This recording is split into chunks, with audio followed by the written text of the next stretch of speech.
있는 분들과도 한번 인사했으면 좋겠네요. 예. 당신과 예배함이 기쁨이 됩니다. 이렇게 한번 인사할게요. 예. 오늘 우리가 읽은 이 말씀은 사실 16장 전체를 보게 되면 16장 1절에서 13절에 나오는 소위 불의한 청지기의 비유로 불리는 이 비유와 연결이 되어 있는 본문입니다.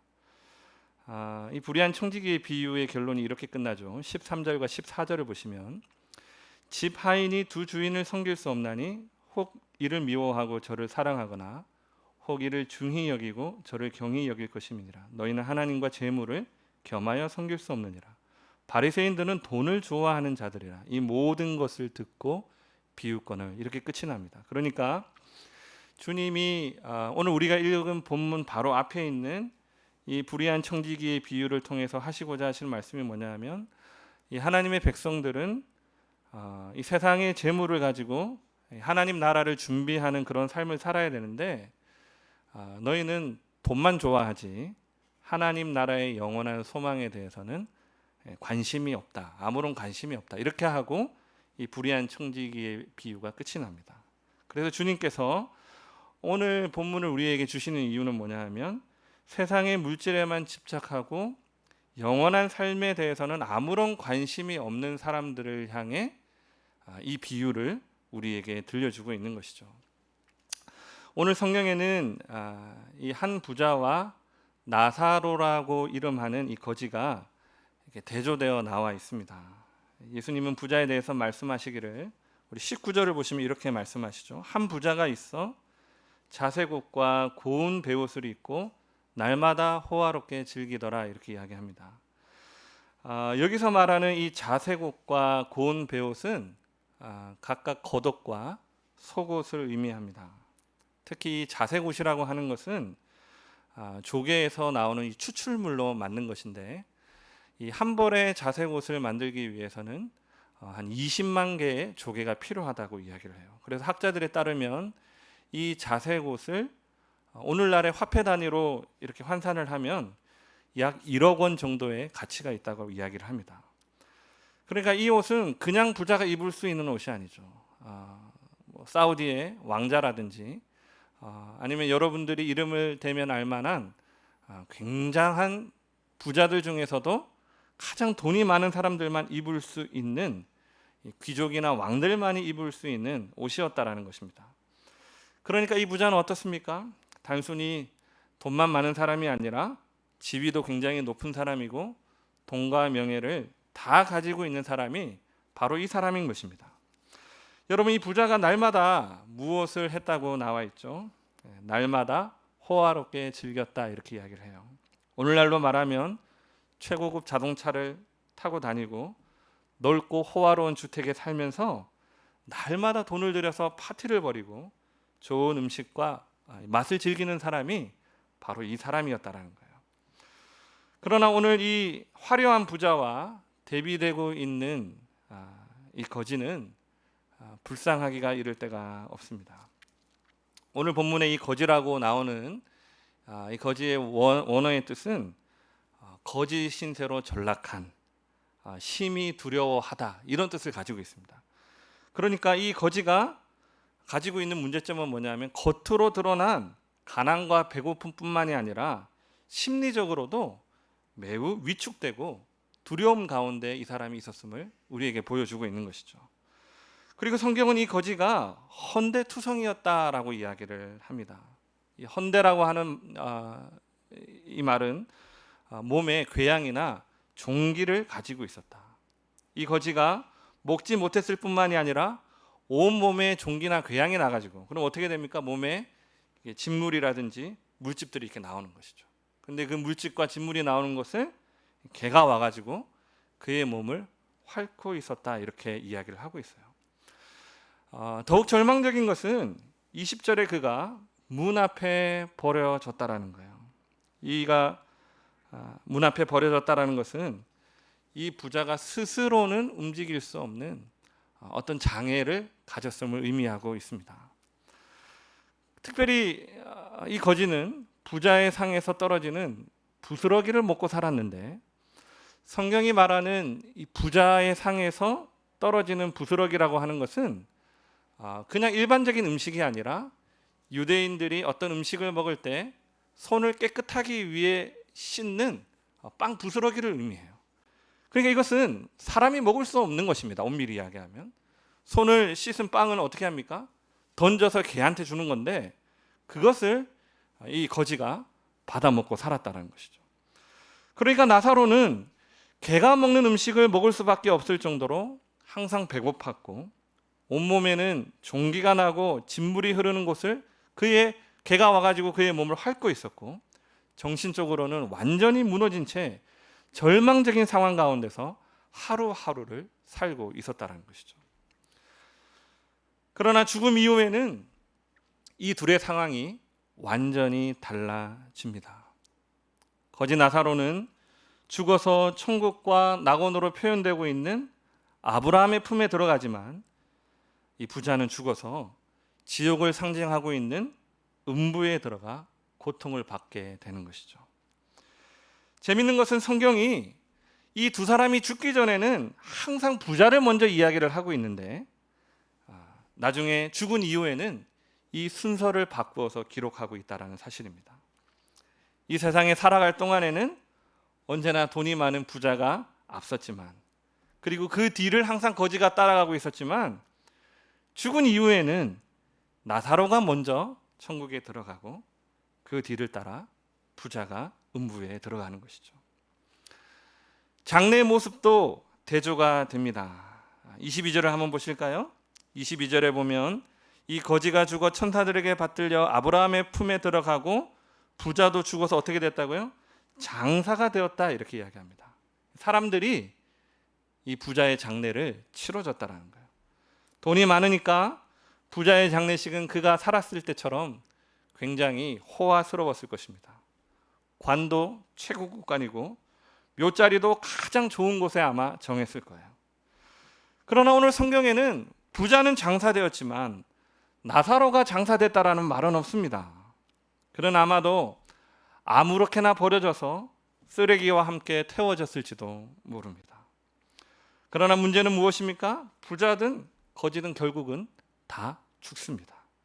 22절에 부자도 죽어라고 하는 이 말을 여러분 눈여겨보시기를 바랍니다. 가난한 자도 죽지만 결국 부자도 죽습니다. 못 배운 사람도 죽지만 똑똑한 사람도 죽습니다. 환자도 죽지만 그 환자를 고치는 의사도 결국은 죽습니다. 사람의 생명은 돈으로 살 수 없고 모든 사람은 결국은 죽는다는 것이죠. 그러나 똑같이 죽음을 당하지만 오늘 성경은 죽음 이후의 모습은 완전히 다르다라는 것을 우리에게 보여주고 있어요. 나사로는 장례식도 없이 비참하게 죽었지만 천사들에게 받들려서 아브라함의 품에 안깁니다. 그러나 부자는 어떻습니까? 화려한 장례식을 가졌지만 그가 죽은 이후에 그를 받아주는 천사가 없어요. 아브라함의 품에 들어가지도 못합니다. 그는 죽음의 사자의 손에 이끌려 음부의 고통에 떨어진 채 괴로움을 당하고 있는 것이죠. 그리고 음부의 고통 중에 있을 때 저 멀리 아브라함의 품에 안겨 있는 나사로를 보고 있습니다. 그러면서 24절에 이렇게 부르짖죠. 불러 이르되 아버지 아브라함이여 나를 긍휼히 여기사 나사로를 보내어 그 손가락 끝에 물을 찍어 내 혀를 서늘하게 하소서. 내가 이 불꽃 가운데서 괴로워합니다. 부자는 세상에 있는 동안 아무런 걱정 없이 매일을 호화롭게 살았지만 이제는 불꽃 중에서 고통을 당하며 손가락 끝에 찍은 물 한 방울로 그 혀를 시원하게 해주기를 애원하고 있는 것입니다. 여러분, 우리는 예수님이 말씀하신 이 이야기를 들으면서 생각을 하죠. 무엇이 이러한 차이를 만들어냈을까? 흔히 우리는 부자는 악했기 때문에, 부자였고 악했기 때문에 지옥에 갔고, 나사로는 꽤 선한 삶을 살았기 때문에 천국에 갔다라고 생각합니다. 그러나 오늘 본문 어디를 봐도 부자가 나쁜 사람이었다라는 것에 대한 기록은 없어요. 사실 본문을 자세히 살펴보면 부자의 꽤 괜찮은 모습이 비춰지기도 합니다. 여러분, 오늘 거지 나사로가 어디에 살고 있다라고 성경이 이야기하고 있죠? 문 앞에. 문 앞에 자기의 헌대를 앓는 그 개와 함께 살고 있습니다. 근데 그 문이 누구의 문이었어요? 부자의 대문 앞이었습니다. 저는 이 본문을 읽을 때마다 제가 초등학교 시절 만났던 한 거지 아저씨가 생각이 납니다.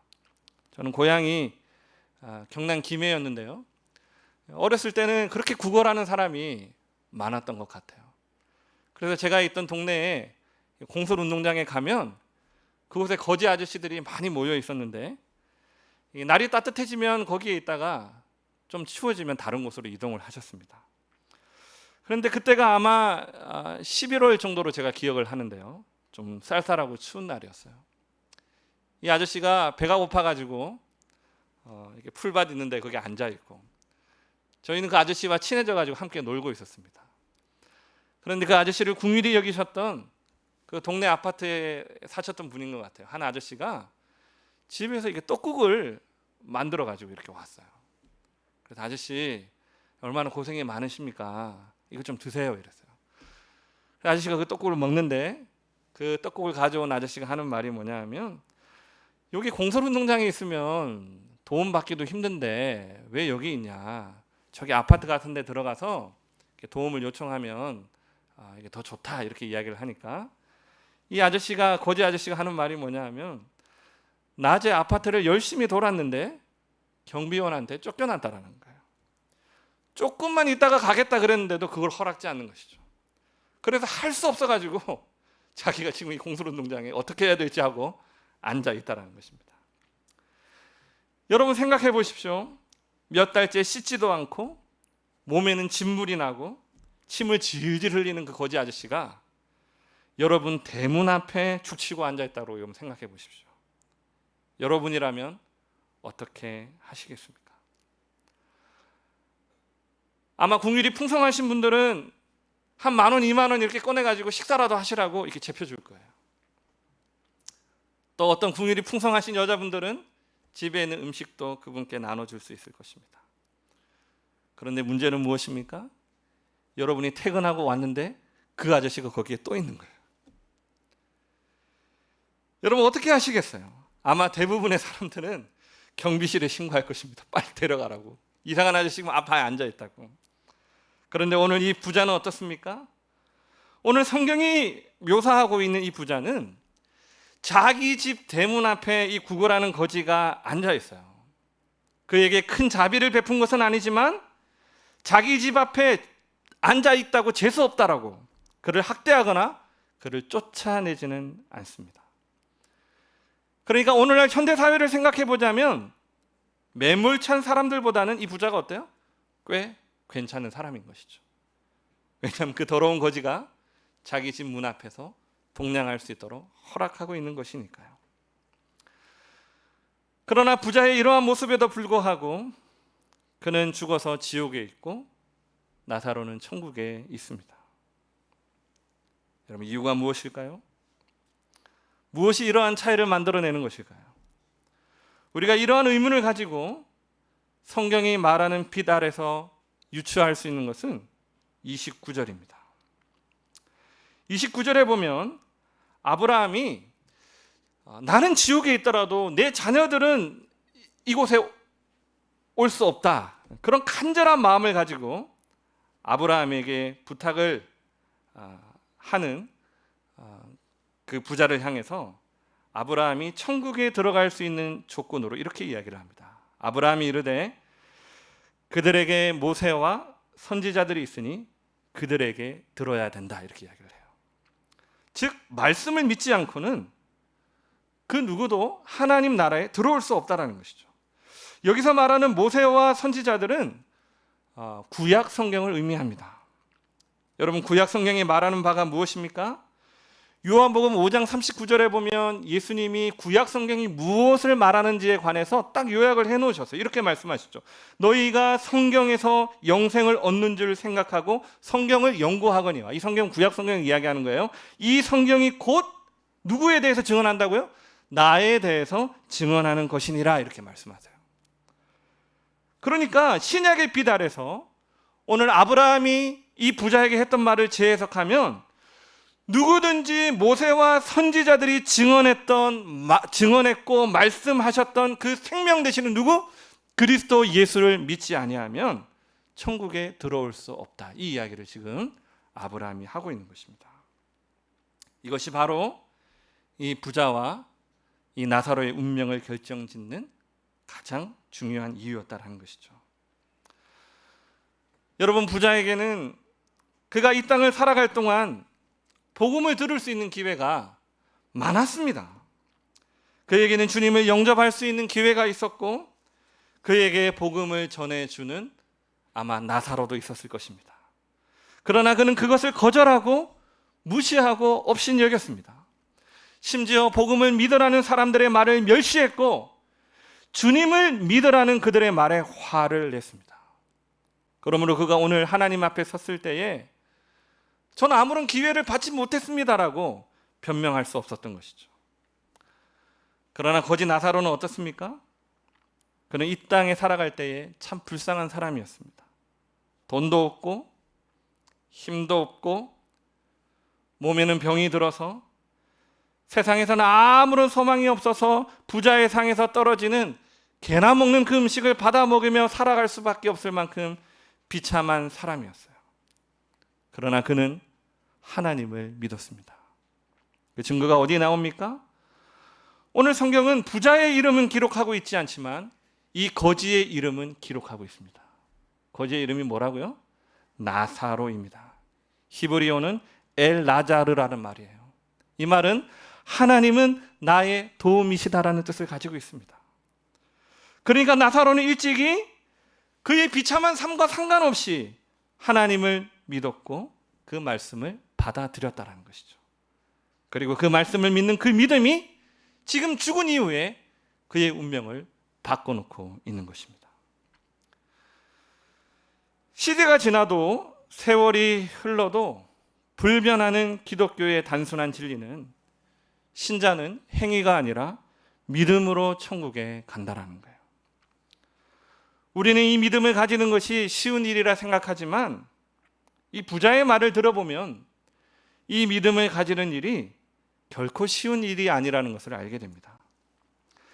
천국에 들어오는 조건으로 아브라함과 모세와 선지자의 말을 아브라함은 이야기하지만 부자는 뭘 요구합니까? 기적을 요구하고 있어요. 그래서 하는 말이 복음을 들어서는 말로 해서는 내 아들이 믿지 않는다.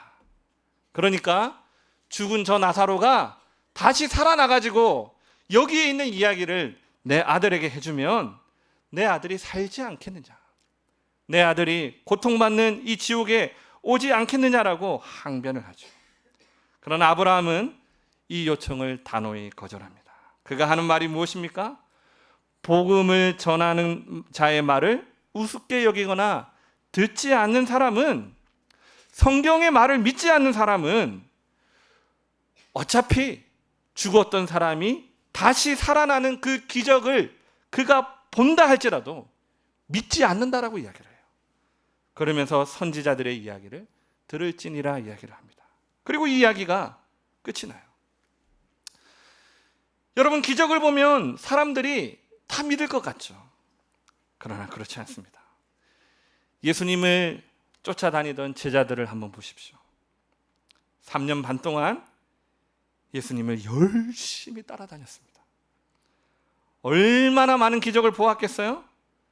그러나 마지막에 결국은 그들은 예수님을 버리고 한 사람도 빠짐없이 주님을 부인합니다. 도망가 버려요. 출애굽도 마찬가지죠. 이스라엘 백성이 애굽에 내리는 10가지 재앙과 자기 눈앞에서 홍해가 갈라지는 그 마른 바다를 건너는 기적을 체험했습니다. 밤에는 무엇을 봤습니까? 불기둥을 보았어요. 낮에는 구름 기둥도 보았습니다.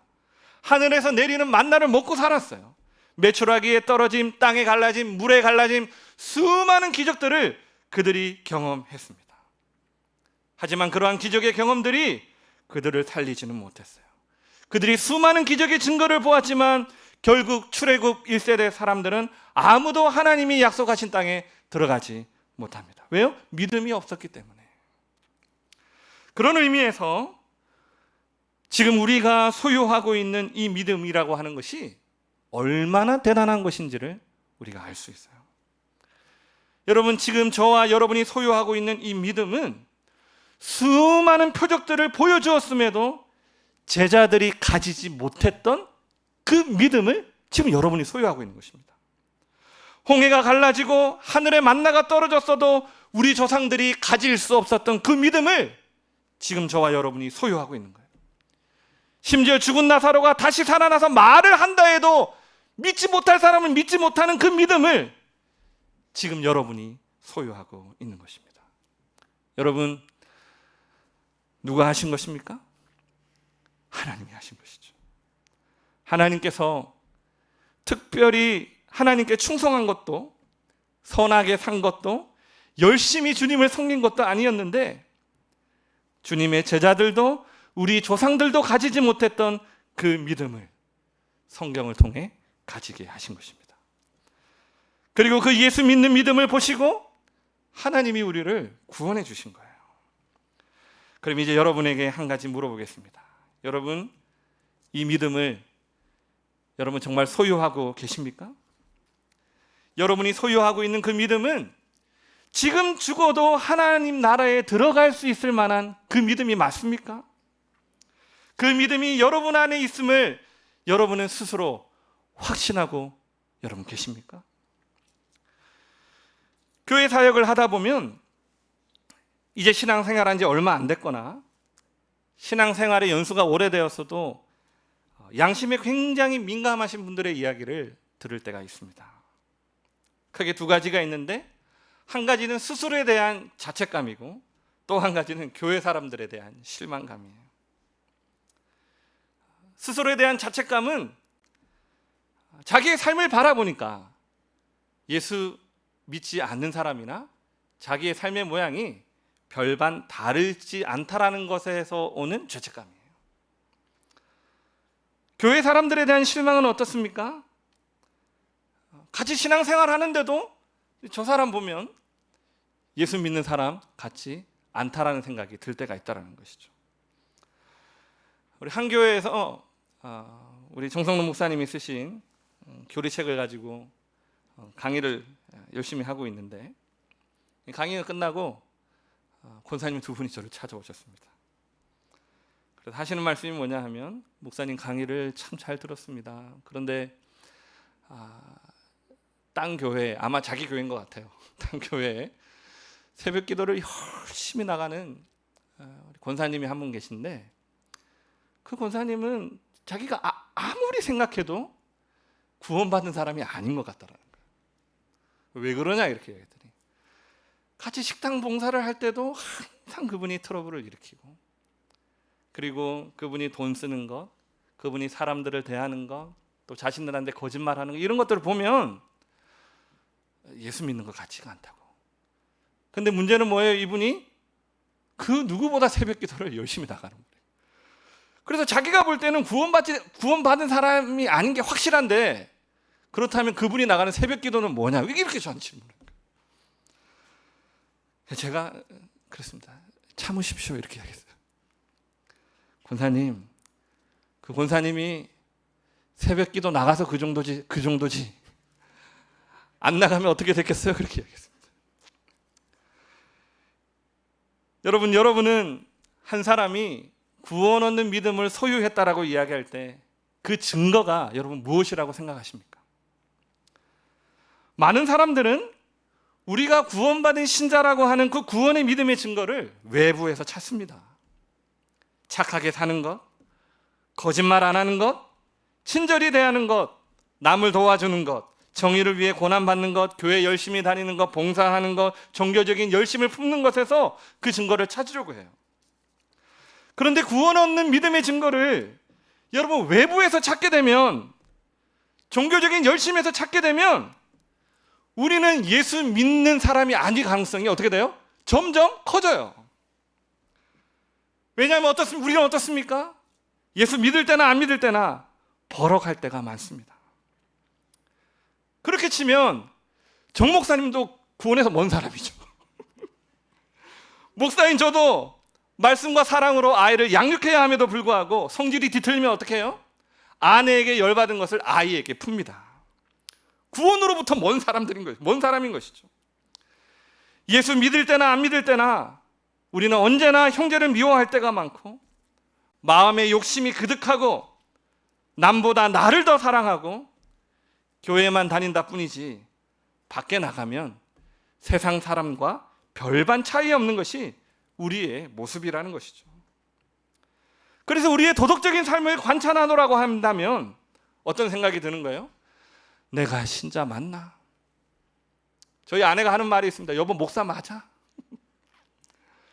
내 안에 구원이 있는 것이 맞는가? 내가 구원받은 사람이 맞는가? 이런 생각이 든다라는 것입니다. 그러나 그럼에도 불구하고 여러분 잊지 말아야 될 한 가지 사실은 뭐냐 하면, 저와 여러분은 구원을 얻을 만한 믿음을 이미 소유하고 있다라는 거예요. 여러분, 그 증거가 무엇이죠? 먼저는 여러분이 예수를 인정하고 있다라는 것입니다. 세상 사람들은 아무리 그 사람이 나이스하고 사람들로부터 존경을 받고 선한 삶을 산다라고 할지라도 결론적으로 가서는 예수를 나의 주인으로 인정하지는 않아요. 그러나 여러분은 어떻습니까? 우리의 삶에 실수가 많고 못난 일이 많고 주일날 한번 교회 나와 예배 드리는 것도 쉽지 않을 만큼 퍽퍽한 인생을 살면서 주님을 잊으며 사는 날이 주님을 생각하는 날보다 훨씬 더 많은데, 분명한 건 뭐예요? 그럼에도 불구하고 예수님이 나의 주인이라고 우리가 인정하고 있다는 거예요. 그러다가 보니까 어떻습니까?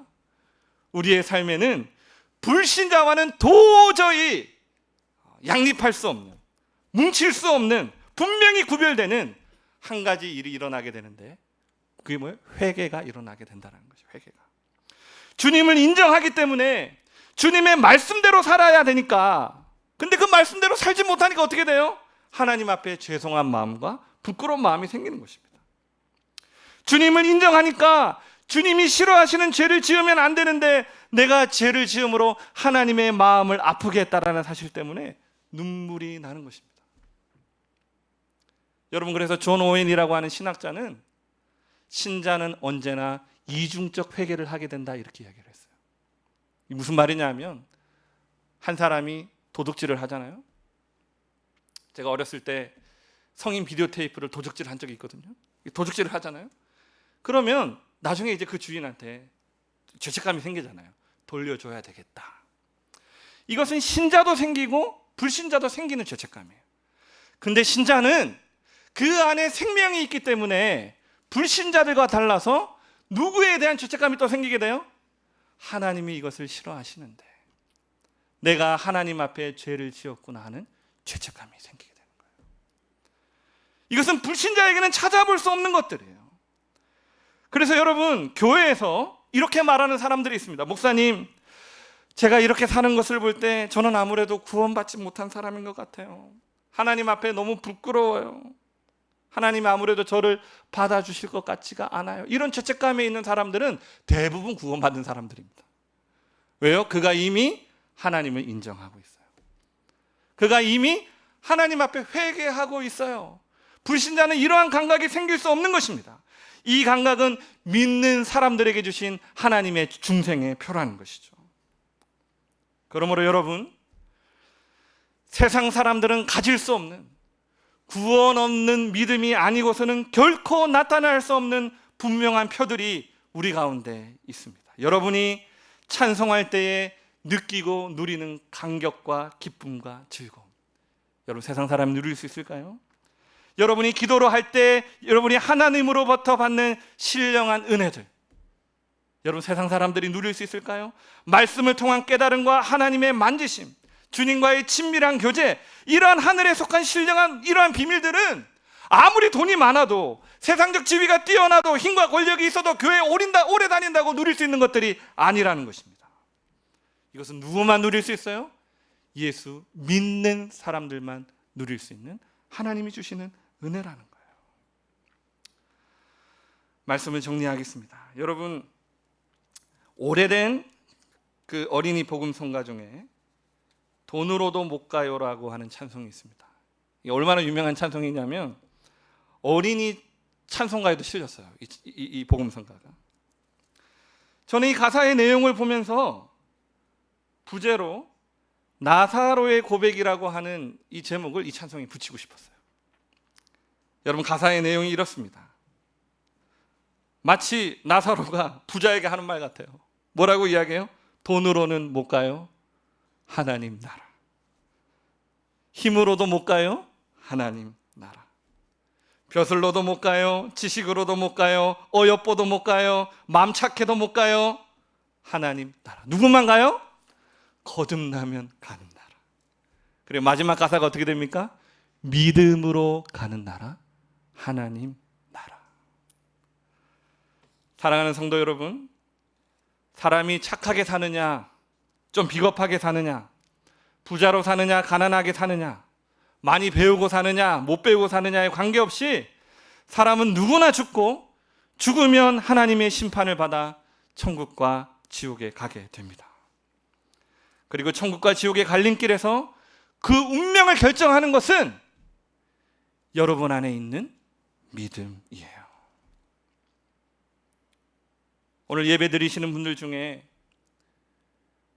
교회 오래 다녔지만 또는 이제 나온 지 얼마 되지 않은 분들, 또는 직분을 가지고 있지만 내가 정말 예수 믿는 사람이 맞는가 고민이 되시는 분들, 여러분의 신앙생활 가운데 지금까지 신앙생활하면서 여러분이 하나님의 마음을 아프게 했다라는 사실 때문에 여러분이 한 번도 울어본 적이 없다면,